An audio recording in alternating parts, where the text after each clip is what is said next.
Welcome to the Legacy Speaker Show. I am your host, Jasmine Haley, and today's guest is Kristin Carver Smith of the New Fashion Co. And let me tell you something. I am so excited to have her because, first of all, she is one not to be messed with, okay? When it comes to PR, this is a person that you need to reach out to.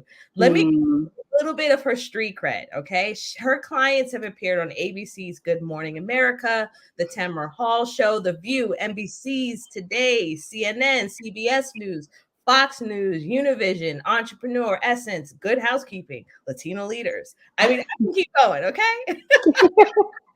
So I'm really super excited to have her because I know that one of the critical pieces that we all need to encounter as speakers is getting visible and Mhm. making sure that people are aware of our thought leadership, getting on the right stages so that we can continue to make an impact in the lives of the people that we serve. So I Mm. want to extend a warm welcome to Kristen. Hey, Jasmine, thanks so much for having me. I'm so excited. And I've got some pretty great receipts, don't I? Yes, I yes, was you listening, I'm like, do. yes, you're right. Yes. And that wasn't So, even the full list, y'all. Okay. I wasn't even mm. done yet. So I know that this is going to be a very value driven episode, but I Mm. really want to tap into why you do the work that you do. I think that when we learn people's stories, it really helps Mm. us to connect on a human level and on a deeper level. So, what brings you to do the work that you do, Kristen? I've never heard this story, so I'm gonna sit back and Oh just my gosh. take it all in. Oh my gosh. Well, there are a lot of reasons why I do the work that I do, but I think that in working as a publicist over the past 10 years, what I've really found and come to see is that there are so many incredible, bold ideas and brave voices who have incredible, newsworthy stories and are second guessing themselves. And they're not stepping out and stepping up and speaking out and sharing those stories. And so I really wanted to create this space at the New Fashion Co. where we could amplify those voices and we could ensure that they were seen and heard in the media. And so I it's turned into this incredible dream, and this dream space of I just can't believe some of the people that we get to work with. But that's why I wake up and do the work that I do every single day, is that I know I sort of feel this deep responsibility that if not me, then who?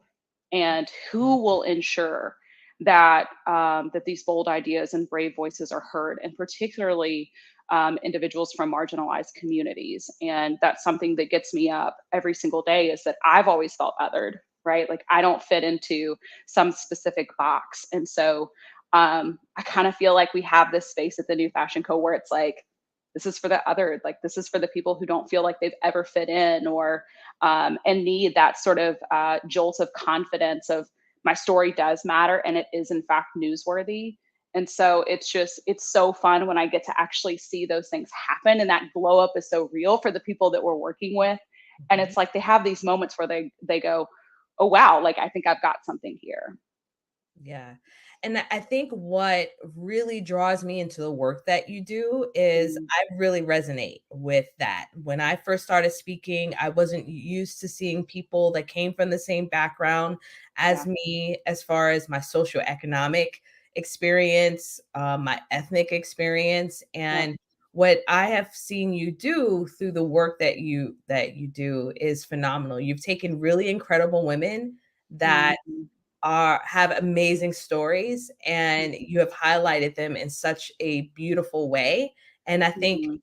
when we see more of that, I fully believe that when we share our story, we set Yeah. others free. And you are doing that in a Mm. massive international, national way Mm. that could help the young girl or the young boy or whoever it is that's watching to say, you know what, if they can do it, so can I. Or Yeah. yes, I could, and I may not be interested in being on the news channel, but I know that what it is that they do makes my heart sing. So I'm going to go out there and do photography, or I'm going to go out Yeah. there and do whatever it is that I desire. So I feel like Yeah. that's so commendable to Mhm. really stand out, in my opinion, my humble Yeah. opinion, in the PR world with the work that you're doing. Yeah. Well, thank you so much for saying that. And I think it also comes from, I didn't always see myself reflected in whether it was the magazines, it was television, it was radio, role models. Like I didn't always see someone who looked like me. And Mhm. so the fact that I get to play a part in ensuring that other people see individuals who look like them, see individuals and hear from individuals who come from similar backgrounds, who have, shared experiences and stories. And I think it goes back to, what you said at the top of this is that we are all connected through our stories and some of those shared experiences. And so, what happens when we hold back? What happens when we don't share? And so, I tell everyone that we work with of like, in the way that I feel like I have a deep responsibility to share and amplify those stories, you have a responsibility to share your own story. And whether it's one to one or it's one to many on stages, right? Or in media, our sort of liberation can set other individuals free as well. Yes, yes, absolutely. So I want to kind of tap into a myth that I feel like exists a little Mhm. bit with PR. And I think that for most speakers, including myself, I felt like this you had to be at a certain place to even consider what PR is, right? Well, I feel like Yeah. we're doing it all day, every day. May not be at the scale that the work that you're doing, but I Yeah. want to, what are some of like myths that you feel that may be preventing people like speakers from actually Mm. really taking the horns of PR and moving forward and making the impact in a bigger, more amplified way? Yeah. Oh, I love that. And I love a good myth busting. So I think I think as you said, there's a myth that if you aren't a publicist, if you aren't already in the media industry, that it's really hard to break in, or that you have to have someone to actually get you in there. And that couldn't be further from the truth. I also think that another myth is that, I think people look at journalists and kind of feel like journalists and reporters and producers have sort of all the power there, and they forget that their job is to disseminate information and to share information and incredible stories just like yours with the media masses. So they can't do their work without your story. Mhm. And so a lot of people are sort of waking up each day and giving, there's sort of that like power dynamic, right? Of like surrendering all of your power to the media, so to speak. So, I think that's a huge misconception. I think both of those things are myths. And so I always ask individuals to remember that media relations, publicity, public relations, it is in fact relations, right? Relationships. And so a lot of speakers, you are building a relationship with your audience, Mhm. right? And so I think it's remembering to come back to that perspective of the same way that I'm building a relationship with my audience out here, I need to build a relationship with the journalist. And that doesn't have to be something scary. Not every journalist is out here for gotcha journalism, right? And they're trying to get you, you know, I think of like I think of like Joan from Parks and Rec of like, gotcha, all these like gotcha Joan moments. And it's like, there are so many journalists that are not in the business of doing that. And so, I want individuals to remember that it's the same exact thing. You're building a relationship with them. And what journalists don't love is when you're selling yourself all day, every day, in the same way that we don't like to be sold to constantly, especially when we didn't ask for it. So, Mhm. you're trying to show a journalist that you have expertise, you have value, you have resources that you can offer them, and that their audience needs, in the same way that you're doing the same thing on stages. And so I think when you kind of shift to that perspective, it becomes less scary too, where you can look at the person on the other side of the computer and say, oh, this is just like any other relationship. And so if I'm going to pitch a journalist, if I'm going to reach out and build a media relationship, how would I want that to go if I was talking to anyone else? Like, forget the fact that Mhm. they're media, that they're journalists. They're a Yeah. human. Let's treat them like a human being. Yes. Oh, that's so good. That's so good. Because it just really boils down to just the common skills that hopefully we've been inquiring. Right? I'd like to think like if you're being invited to speak on stages, it's because that It's because people see the effect and the impact of your relationship building skills and your incredible and inspiring story as well. So it's just taking that and shifting it over to another type of relationship in your life.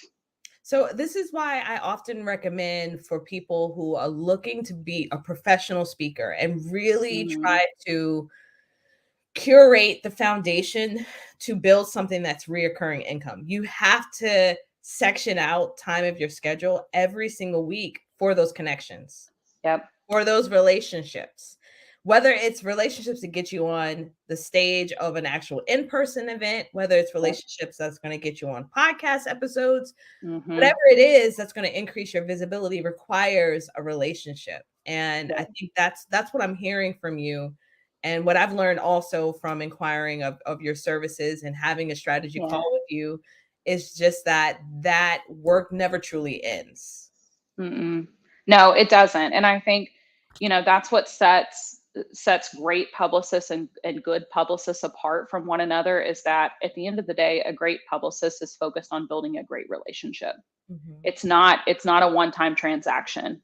And mhm. it should be the same thing for speakers, right? With the events that you're speaking at too, is that you want to be a repeat speaker. You want to be the first person that they think of when they're, maybe they have a friend that's gotten an engagement, and they're asking them, hey, do you know anybody that would be good to come do a keynote for us? You want to be that go-to top of mind for them. And it's the same way with a great publicist, is that my media contacts have come to know that I'm only going to reach out to them with something that makes perfect sense for their audience. It's got to be touching on the topics that they're covering. I've got to have everything together for them. So I make sure, we've got their press kit, we've got headshots, we've got talking points. I'm serving everything up on a silver platter, and my media contacts know that about me. And Mhm. so I think it's similar for speakers, right? Of like, get prepared, have everything that you need, whether that's your headshot, your bios, your topics, what are the takeaways going to be for the audience, Yeah. and really become known as that go-to, I can count on you all of the time, in the same way that we think about the great relationships in our life. And I think a characteristic of all of them is we can count on them, we can trust them, we know that if we call, they're going to answer. And it's the same thing for publicists. It's the same thing for speakers as well. Is you want to be the person that they can call on and they can count on to deliver. Yes. Oh, you're making my heart sing. Because one of the reasons why I created my program, the group program and the retreat program, is really getting people to go from just doing one and done speaking and Yeah. really become professional. And one of the ways that you become professional is you've got to get really clear on what your Mm, thought leadership is on, your signature talk. You have to yeah. create the foundation, right, for Yep. what a professional speaker has, which is all of the Yep. assets that you named. It's beyond just I've got an expertise. You got to do some planning, and you Yep. have to get it constructed in a way that when you go to the next person, whether it's a stage for Hmm. media outlet or if it's the actual, in-person stage, that you've got your stuff together, because they're already inundated with so much work or inquiries from people. I know some people get stacks like this big of Yeah. potential speakers. I was on a committee for a national event, and one of the things that we were tasked with was going through the speaker proposals. And something Mm, I knew, right? But the submission was so far from what they represented. It was like, mm, with the scoring criteria that they give you, you can't choose them because it's not right. together properly. And Yeah. as much as you want to give that person the next opportunity to be able to go out there and speak, Yep. it's not, you have to come packaged correctly.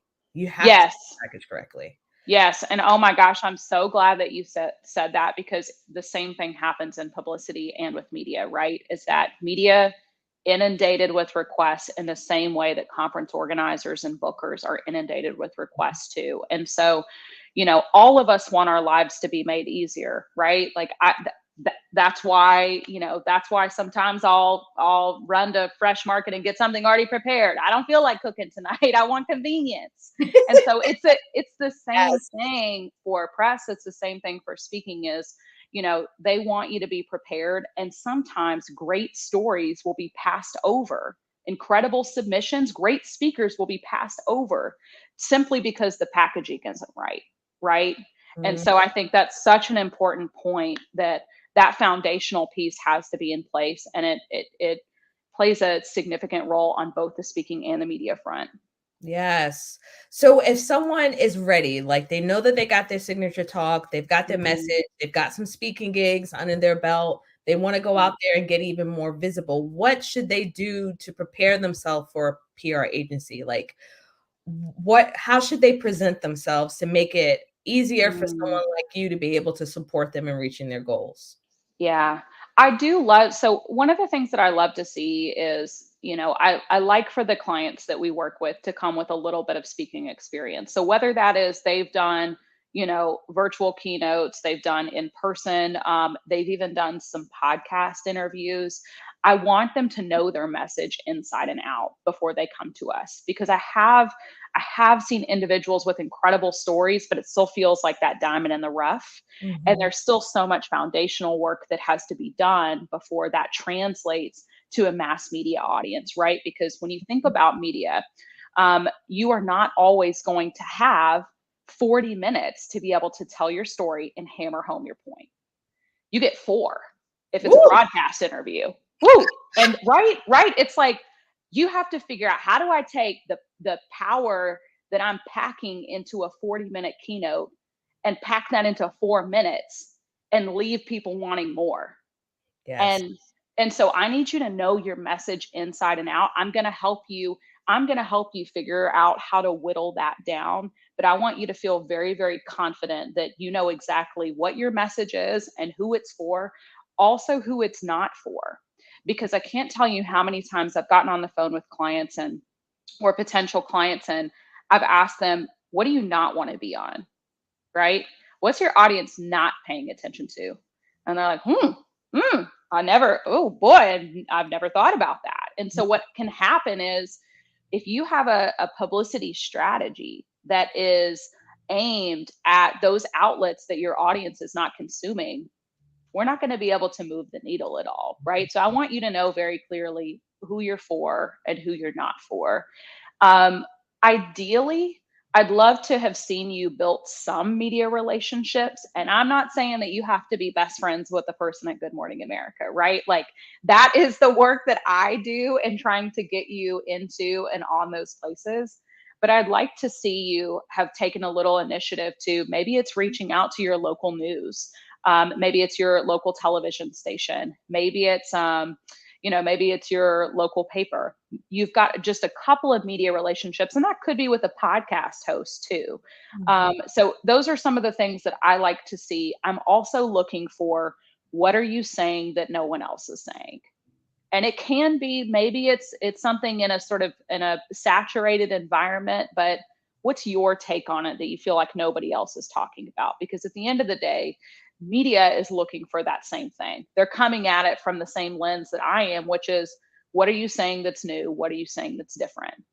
And that's where I think individuals can have an existential crisis of Mhm. like, oh my gosh, I feel like there's so many people out here doing what I'm doing. What is different about me? And so if they've done work with someone like you Mhm. to hone those stories and figure out what are the pieces of gold in their story, then Mhm. that makes my job 1,000 times easier. Yes, yes.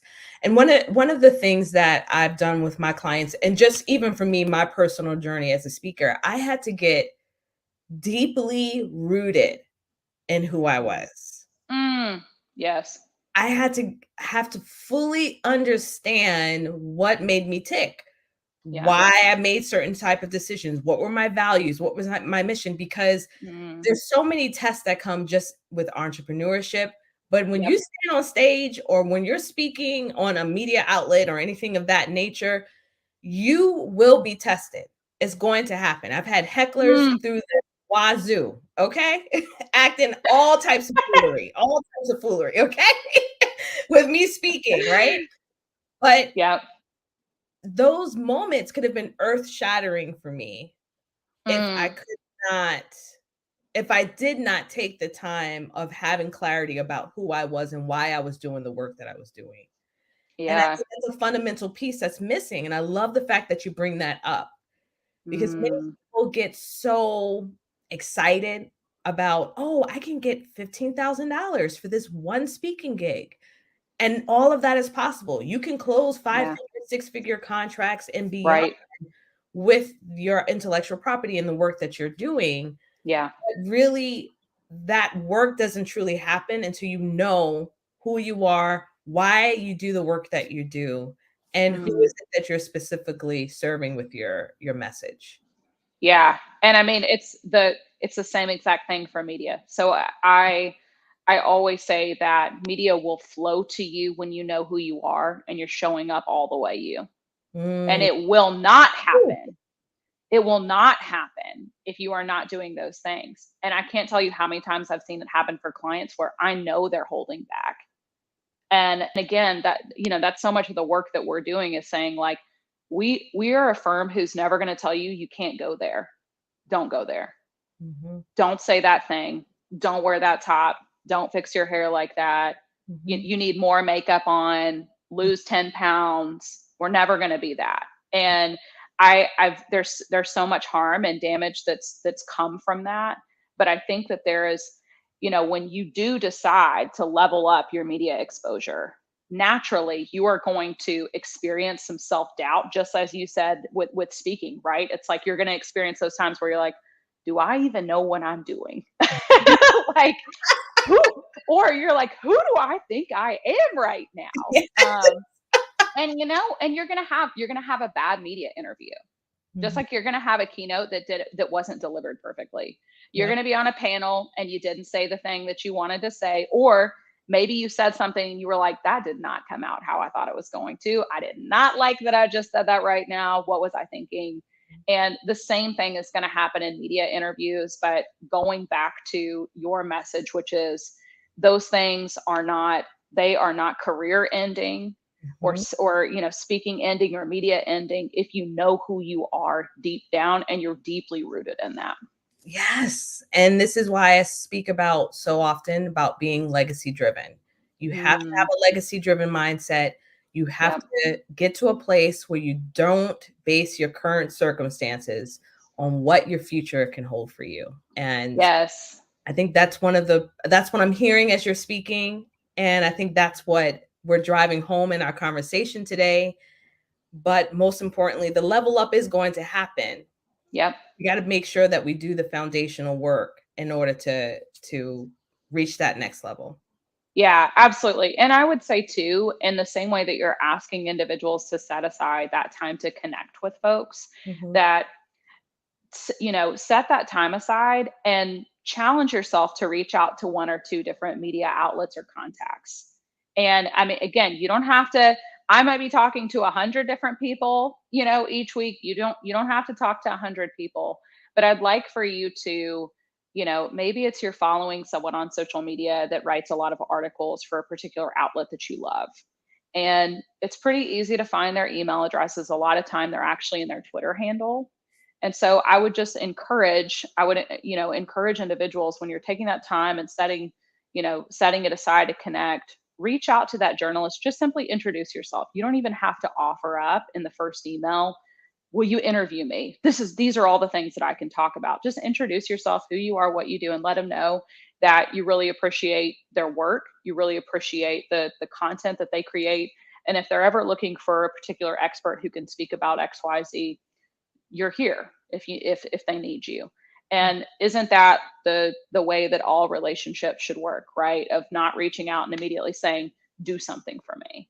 Yes. All right, y'all. Y'all got some homework. 1 to 2 people a week. I'm one of them because as I'm listening to her, I'm like, yeah, this is good. But